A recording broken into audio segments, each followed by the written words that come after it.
السلام علیکم فرینڈز، جیسا کہ آپ کو پتہ ہے کہ کل اسلامک نیو ایئر لگنے والا ہے، تو ہمارا نیا سال بدلنے والا ہے۔ تو اس نئے سال کے بدلنے پر جو دعا پڑھی جاتی ہے وہ میں دعا آپ کو بتاؤں گی، اور نئے سال کی فضیلتیں بھی بتاؤں گی آپ کو۔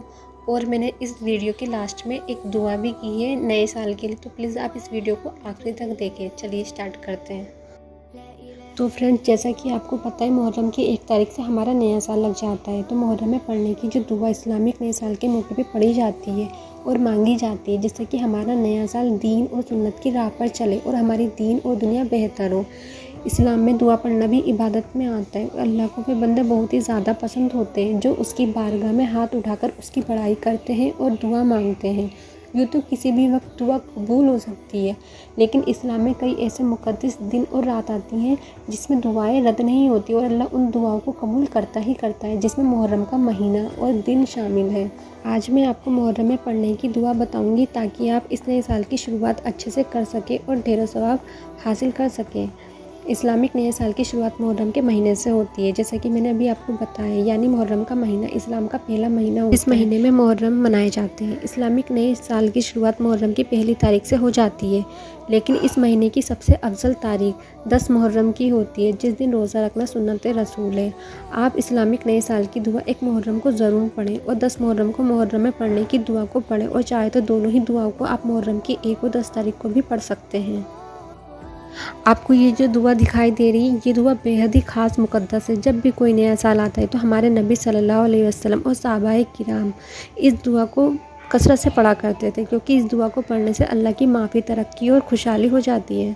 آپ اس دعا کو ترجمے کے ساتھ پڑھ کر یہ اندازہ لگا سکتے ہیں کہ یہ دعا کتنی بابرکت ہے اور اس کی فضیلت کتنی ہے، اور اسے نئے سال کی دعا میں کیوں پڑھنا چاہیے، یہ سب آپ کو پتہ چل جائے گا۔ میں آپ کو اس کا ترجمہ بھی بتاؤں گی۔ اللہم اکھلو علینا بالامن و ایمانی و سلامتی و اسلامی و رضوان من الرحمانی و زواری من الشیطان۔ ترجمہ: یا اللہ، اس نئے سال کو ہم پر امن اور ایمان کے ساتھ سلامتی اور ایمان کے ساتھ اللہ کی خوشی اور شیطان سے حفاظت کے ساتھ داخل فرما، آمین۔ اس دعا کے علاوہ بھی ہمارے نبی محرم کا چاند دیکھتے وقت پڑھتے تھے۔ آپ بھی محرم کا چاند دیکھنے کی دعا ضرور پڑھیں۔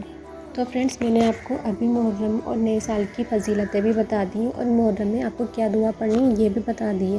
اب میں محرم اور نئے سال کے لیے دعا کروں گی، آپ اس میں شامل ہو اور دل میں آمین ضرور کہیں، کیا پتہ کس کے آمین سے ہماری دعا قبول ہو جائے۔ یا اللہ، میں آپ سے اپنی تمام گناہوں کی معافی مانگتی ہوں۔ یا اللہ، اپنے رحمت اور فضل و کرم سے اور اس مہینے کی برکت سے میرے تمام گناہوں کو معاف فرما۔ یا اللہ، میں خطا کار ہوں، سیاہ کار ہوں۔ یا اللہ، آخر تیری بندی ہوں اور اپنے گناہوں اور خطاؤں کے لیے شرمندہ ہوں۔ یا رب، میری تمام خطاؤں کو معاف فرما دے۔ یا اللہ، اس نئے سال میں مجھے تمام چھوٹے بڑے گناہ کرنے سے بچا میرے مولا۔ یا اللہ، اس مہینے کی رحمت اور برکت سے مجھے اس نئے سال میں قرآن و نماز پڑھنے کا پابند بنا دے۔ اے میرے رب، اس سال کو مجھے باجماعت مسجد میں نماز پڑھنے کی توفیق عطا فرما۔ یا رب العالمین، اس نئے سال میں مجھے پہلے سے زیادہ نیک کام کرنے کی توفیق عطا فرما۔ اے میرے مولا، اس نئے سال کی رحمت سے اور اپنے فضل و کرم سے میری تمام پریشانیوں کو دور فرما۔ یا اللہ، اس نئے سال میں ان تمام مسلمانوں کو شفا عطا فرما جو کسی مرض سے مبتلا ہیں، آمین ثم آمین۔ تو فرینڈز، یہ تھی چند دعائیں جنہیں آپ محرم کے مہینے میں پڑھ سکتے ہیں، لیکن خاص کر کے 10 محرم عاشورہ کے دن ان دعاؤں کو ضرور مانگیں۔ دیکھیں تو اپنے لیے کثرت سے دعا کریں، پوری کائنات کے لیے دعا کریں، اور مجھے بھی اپنی دعا میں شامل کریں۔ آپ کو اسلامک نیو ایئر بہت بہت مبارک ہو۔ تو فرینڈز، آپ نے جانا کہ محرم اور نئے سال پر آپ کو کیا دعا پڑھنی چاہیے اور اس کی کیا فضیلت ہے۔ تو اس نیو ایئر پہ آپ زیادہ سے زیادہ دعا کریں، اس مہینے کی خیر و برکتیں حاصل کریں۔ اب میں ملتی ہوں آپ سے نیکسٹ ویڈیو میں، تب تک کے لیے اللہ حافظ۔